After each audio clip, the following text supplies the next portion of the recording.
And this movement is exactly that. And this movement is about the providence honored in our Constitution. Trump is with us in withholding the oath, swearing to uphold what it is that has created our declarations of liberty. Trump will put America's blueprint first to strengthen us, especially as we face existential threats that others would ignore.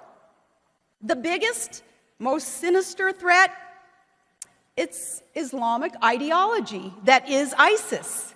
That is the death cult. The death cult that isn't even acknowledged with accurate verbiage from leftists with their heads left in the sand. And despite all the bloody evidence of a ghastly dogma, Obama won't admit that Islam put the I in ISIS. It is a clash of civilization that is our long twilight struggle. But if you transplant to your shores a foreign population that is hostile to the very things that your country stands for, you won't have a country for long. You can't have peaceful democracy with people who hate democracy, or a culture respecting life with anyone who would love death more than life. And that's not hate speech, it's common sense. As is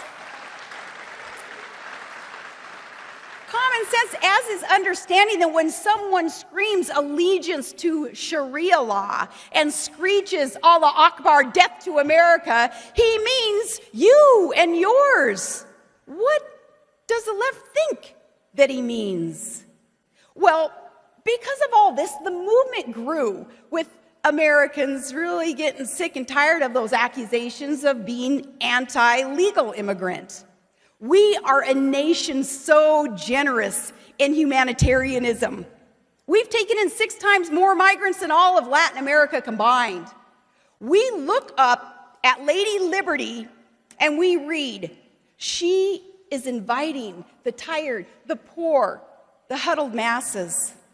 But we don't stop there. We keep reading. Read the rest. She's saying, welcome, you yearning to breathe free. Those who don't yearn for America's freedoms, sustained by following our rule of law, but instead yearn for child brides and female mutilation and killing all gays and non-believers and refusing assimilation and demanding that the American culture change into the culture that they claim they had to escape from. No, our national instinct to do good is beautiful, but that kind of humanitarianism, it's self-destructive. So too is straying from what we know works economically, time-tested economic truths that have been able to build this country and allow us to be prosperous.